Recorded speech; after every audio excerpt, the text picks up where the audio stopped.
about campaign malpractice, blowing a lead that big, and your response being, I don't believe in the polls, I don't know. I think it's kind of weak sauce. Is it campaign malpractice? No, I answered that question 2 weeks ago. Liberals and lobbyists want to focus, want me to stop talking about high food prices. Well, I'm not going to do that. They want me to stop talking about the doubling housing costs during the lost Liberal decade. I'm not going to stop talking about that. Conservative leader Pierre Poilievre, they're responding to Doug Ford's campaign manager, Corey Teneycke, who took aim at Poilievre's campaign strategy on our show last night. The crux of Teneycke's argument is that the Conservative campaign has squandered a massive pre-election polling lead. Poilievre, for his part, as you heard, dismissed that criticism and calls to change his campaign, saying ultimately criticism of the Liberals' record in government continues to be warranted. Let's bring in our front bench to talk about that and other stuff that went on the campaign this week. Matt Barnes is a principal at Navigator. He previously worked in the offices of two finance ministers, Chrystia Freeland and Bill Morneau. Anthony Koch is a Conservative strategist and managing principal at AK Strategies. He previously served as national campaign spokesperson and director of communications to Conservative leader Pierre Poilievre. And Alison Gifford rounds us out. She worked in former NDP leader Jack Layton's office. She's now the vice president of Policy and Public Affairs at Clear Strategy. Hi, everybody. Happy Friday once again. We've made it to the end of week 3. Anthony, I got to start with you on this one. We've lived through many different Conservative leaderships and certain, infighting, I guess you could call it. Help us unpack what impact you think this has, if any, on the campaign and why the response from Poilievre is what it is. I don't think this has much of an impact on the election campaign at all. I think this is mostly an inside baseball game between Conservative insiders and strategists who are hoping to pre-position themselves for one thing or another at the conclusion of this election campaign. So I think Mr. Poilievre was 100% correct to very quickly put this to the bed and sort of say, listen, we're running an election campaign. These are the issues that we're running on, and we're going to find out in short order if Canadians are going to accept or reject our premise on April 28th. I think the thesis that Poilievre, according to Anthony and what I listened to today, is putting forward, Matt, is like, everyone wants us to change. And I think he has to a degree. It's certainly recognized that Trump is a big issue. I know that not in the same way as every other campaign or that pundits maybe expect, but there's definitely like he's the first person to comment today, for example, on the plant closures.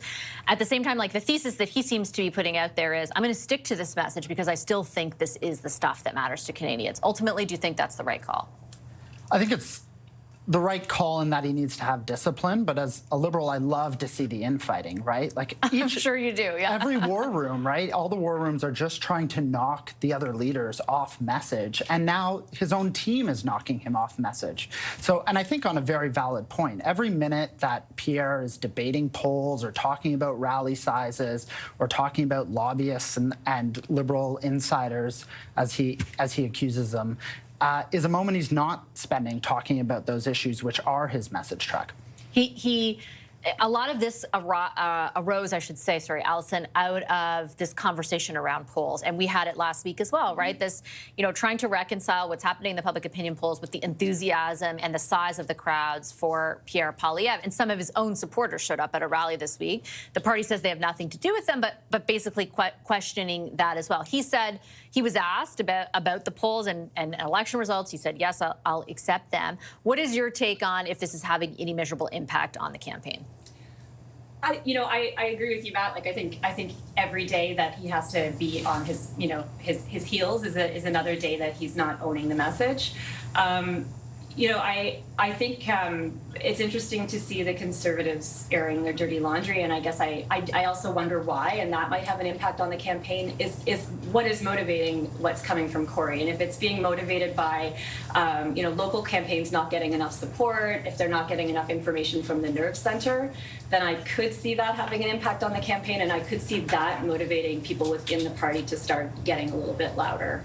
Yeah, the unique part of all this is it usually happens after an election, not during one, as Anthony, I'm sure, will attest to. I want to switch gears and also ask about today and the fact that Mark Carney, as Liberal leader, kind of suspended the campaign to come back to Ottawa to hold a meeting in his capacity as Prime Minister with the Cabinet Committee that's focused on Canada-U.S. relations. He emerged from that meeting, reporters at the ready to ask, like, what's changing, what's new, what's going to happen? And this is just a quick, snippet of what he said, but it was basically just this. In the last week, there have been a lot of developments in terms of U.S. tariff policy, reactions from others, including China, really marked tightening in financial conditions, a slowing the initial signs of slowing in the global economy, impacts that we're starting to see unfortunately, in the Canadian economy, particularly in the Canadian labour market. So, Anthony, Judy Trin was there, a reporter. She came back. She was just on set with me saying, like, everyone there was kind of like, huh? What's going on? What is your read on what has sort of, I guess, unfolded, and if such a sort of suspension was actually necessary? Well, the biggest advantage that Mr. Carney has in this election campaign is that he's the Prime Minister of Canada. And he gets to use and speak from the pulpit of the Prime Minister of Canada every time he goes out. But it's amazing, right? The Liberals love prorogation, whether it's a prorogation of Parliament or whether it's a prorogation of their campaign. But I said this last week, and I guess we're going to keep saying this until the end of the campaign.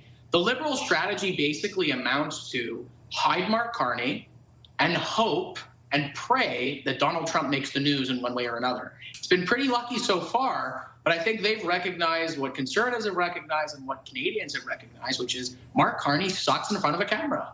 He's not great, whether he's telling journalists to look inside themselves, whether he's repeating Justin Trudeau's line to the Globe and Mail by saying that you shouldn't believe things that are written in the Globe and Mail only for photographs to be produced shortly afterwards with him with figures that are associated with the Chinese Communist Party. Point is, the guy, the more people see of him, the more he's in front of journalists, it's clear that he hasn't spent a lot of time doing this. Liberal strategists aren't any less intelligent than I or conservative strategists are. I think they've correctly identified that. And they've realized that it's a safer bet for them at this point in the campaign to bunker the guy, have him look prime ministerial, have him give a 1-minute statement to journalists that says absolutely nothing. Because, quite frankly, there's no reason that his campaign should have been suspended today, other than the fact that they believe that him campaigning for an additional day would have been detrimental to their cause. Let me get you to respond, Matt, because I think part of that I get insofar as, yes, Nick Nanos has shown the second Mark Carney responds to something as Prime Minister, you can see the overnights go up. I don't think it's fair to say he's in hiding. He has taken a lot of questions. Today, it was odd. But to be totally fair, like he has been out there taking availabilities, just as Mr. Poilievre and Mr. Singh have on most days. Your thoughts, though, on why, like, is this just a pure strategic, kind of crass political move to have him do this today? I was going to say, I'm not sure Anthony and I are watching the same campaign trail when, Pierre Poilievre's taking 4 questions from reporters and calling it a day, whereas Prime Minister Carney or Liberal leader Carney, depending on the context he's in, is giving lengthy press conferences and taking follow-ups. But we have to remember he's Prime Minister and getting first. mad sometimes, to be fair. Yeah. Yeah, to fair, Anthony's point, yeah. But he's taking the questions, right? So today, I think we saw that he's Prime Minister first and Liberal leader second, so to speak. He, at the end of the day, still has a job to do. I think it's reasonable for the Prime Minister to meet at least once a week with the Cabinet Committee when we're in the midst of a crisis involving the United States. So I think, from a campaign perspective, we all would have been excited to hear some big pronouncement or announcement today. But at the end of the day, he still has to do his job as Prime Minister. He has to make sure options are on the table for whoever is Prime Minister after the election, and evaluate what happened over the last week, because it was a pretty tumultuous week in terms of the markets, in terms of new trade targets. So I think there was some actual work of government to do, as much as us political pundits would like to see him standing at a podium making an election announcement. And I take that point completely. I guess the only caveat, Allison, I would add is you can still respond to questions from reporters out of that meeting about the substance of what is apparently so important that, a challenge that faces the country right now, which is all understandable. Like, you can still maybe elucidate or elaborate on, what's actually happening from a government perspective. Yeah, I think ethically, I do agree with the Globe and Mail calling him out on coupling responses on the government responses with retaliatory tariffs with campaign announcements. I think that's a clear overstep of the convention, but I also don't know that voters care that much. And so, I think that he's got an incredible advantage right now, but also I think he'd be equally criticized if he wasn't showing that leadership when Canadians are asking for leadership and competent leadership from the government and from the Prime Minister. So he does play with quite an advantage, I think.